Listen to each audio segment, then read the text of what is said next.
Millions of children will soon be eligible for a COVID booster shot. The FDA has authorized Pfizer booster shots for 12 to 15-year-olds. This as the CDC says 95% of new infections in the U.S. are the Omicron variant. UW Health's Chief Quality Officer, Dr. Jeff Pothof, joining us once again. Thanks for being with us. Hi, Dr. Pothof. Good to see you. Good to see both of you, too. What's the situation at the UW Hospital right now in terms of beds? It's not great right now. With that huge Omicron surge, we found ourselves turning away patients, multiple days now with multiple patients that, despite wanting to get them in here, doing everything we can to get them in here, it wouldn't just be safe to have them come this way. We can't take care of them right now. We are just coming off the holidays when everyone was packed together. Is this going to be the worst period that we go through right now? I guess the question everybody is wondering is, when is this Omicron wave going to crest? Yeah, it's hard to say this almost 3 years into the pandemic, but I do think our darkest days are going to be the next several weeks. I'm hopeful that Omicron can move through quickly, but we just don't know yet how quickly it'll move through. But what we do know is we are seeing a tremendous increase in cases like we've never seen before. And even though, as a general rule, Omicron is less severe if you look at a large population, the sheer number of cases are actually driving hospitalizations up at a time when we really can't take additional patients. So advice, if you're not vaccinated, I guess would be to get vaccinated. Yeah, I think it's becoming really clear, if you're unvaccinated, the simple truth is that you are now contributing to the harm of other people who want to get healthcare resources but can't because you've made a decision not to get vaccinated.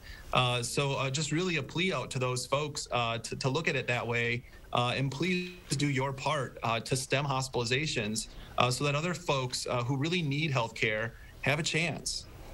Let's talk a little bit about boosters for children. How will getting kids 12 to 15 boosted help in schools and with the overall spread of Omicron?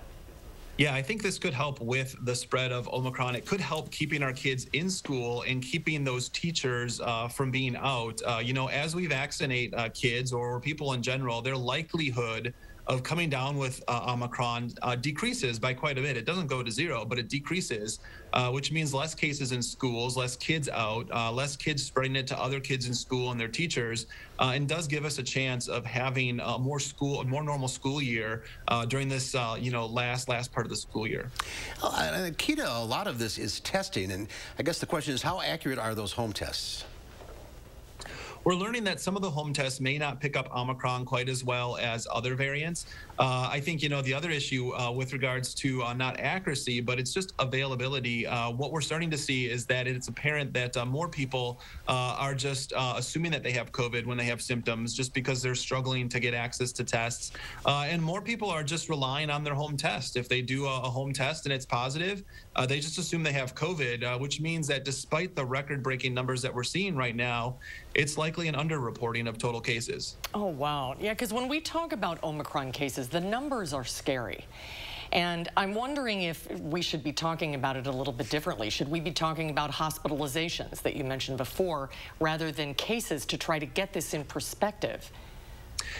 I think throughout the pandemic, there was this idea that if we did certain things, vaccination, mitigation efforts, and things like that, we could just avoid coming in contact with the virus at all. I think that's a little bit less likely. With how contagious Omicron is and how widespread it is, it's likely all of us will come in contact with it. And then it's just a matter of, do our vaccines hold, which oftentimes they do. We won't get sick. If we do get sick, we won't need a hospital. And if we're the rare person that needs a hospital, we won't be in the hospital for very many days. Compared to the unvaccinated, who are more than likely to get sick, they're more likely to need a hospital bed. And when they're in the hospital, they don't take that bed up for 2 or 3 days. They can take that bed up for 30 days, keeping anyone else from using it. So it really is about reducing the number of people, the number of days that we're consuming hospital beds at this point in the pandemic. Let's get back to basics. Wear a mask, wash your hands 6 feet apart. Here we go again. Yeah. Doctor, thanks for being with us today. Happy New Year. Same to you. Thank you, Dr. Pothof. We appreciate your time.